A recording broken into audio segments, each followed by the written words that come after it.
ஈஸியாக மட்டன் வறுவல் எப்படி செய்யறதுன்னு பார்க்கலாங்க. நம்ம இப்போ வந்து நான் 1/2 கிலோ மட்டன் எடுத்திருக்கேன். அதுக்கு உண்டான மசாலா உங்களுக்கு சொல்கிறேன். 2 வெங்காயம், 2 தக்காளி, மிளகு 2 ஸ்பூன், பட்டை, லவங்கம், இஞ்சி, பூண்டு எல்லாம் சேர்த்து நம்ம அரைக்க போகிறோம். இதை அரைச்சிட்டு இது மொத்தத்தையும் நம்ம ஒன்றா போட்டு இப்போ அரைக்க போகிறோம்.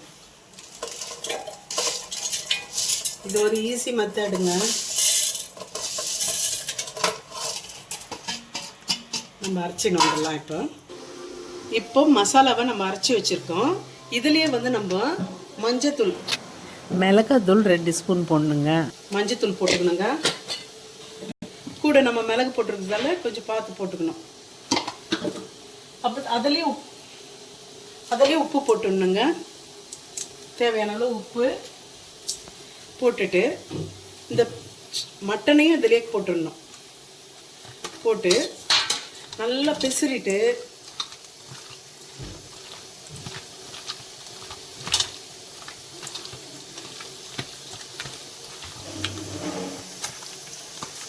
இந்த பெசரி ஒரு 20 நிமிஷம் ஊறணுங்க.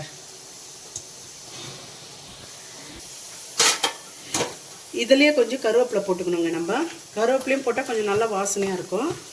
போட்டுட்டு கொஞ்சம் கொத்தமல்லியும் போட்டு இதுலேயே அப்படியே நல்லா ஊற வச்சுக்கணும். இதில் மசாலா எல்லாமே நம்ம போட்டுட்டோம். இப்போ எண்ணெய் ஊற்றி இதை வந்துட்டு நம்ம ஃப்ரை பண்ண போகிறோம். அவ்வளோதாங்க. மட்டன் வறுவல் சூப்பராக இருக்குங்க. அது இது இப்போ வந்து நம்ம கலக்கி வச்ச கறி எல்லாம் ஊறிடுச்சு மசாலாவில். நம்ம எண்ணெய் ஊற்றி அப்படியே தாளிக்க வேண்டியது தான். இதை நம்ம எப்படின்னு பார்க்கலாம் வாங்க. இப்போ நல்லெண்ணெய் ஊற்றுறேங்க. நான் ஒரு 3 டேபிள் ஸ்பூன் நல்லெண்ணெய் ஊற்றிட்டு எண்ணெய் காயிட்டோன்னு சொல்லிவிட்டு நம்ம கறியை போடணுங்க. எண்ணெய் நல்லா காஞ்சிடுச்சுங்க. இப்போ நம்ம பெசரி வச்ச மட்டனை எண்ணெயில் போட்டு நல்லா வதக்கணும்.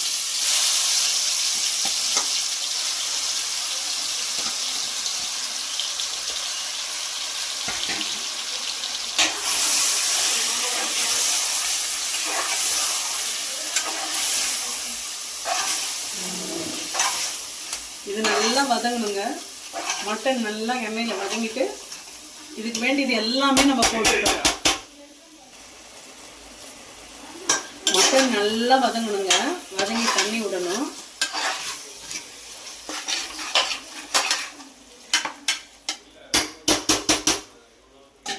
இதை நம்ம கொஞ்ச நேரம் மூடி விட்டு வதங்க விடலாங்க.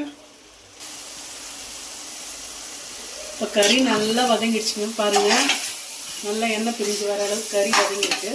இப்போ வந்து இந்த கறி வேகிறதுக்கு உண்டான தண்ணியை ஊற்றி நம்ம வேக வைக்கணும். நான் வந்து மசாலா அரைச்ச தண்ணி தான் ஊற்றுறேன். தேவையான தண்ணி ஒரு 4 விசில் விடணுங்க. 4 விசில் விட்டுட்டு கறி வெந்துடுச்சுன்னா இதை நல்லா வறுக்கணுங்க. 4 விசில் விட்டு திறந்துட்டோங்க. இப்போ கறி நல்லா வெந்துடுச்சு. இப்போ கிரேவியாக வேணும்னாலும் வச்சுக்கலாம். நீங்கள் சுக்கா வேணும்னா நல்லா ஃப்ரை பண்ணிக்கலாம். பாருங்கள்,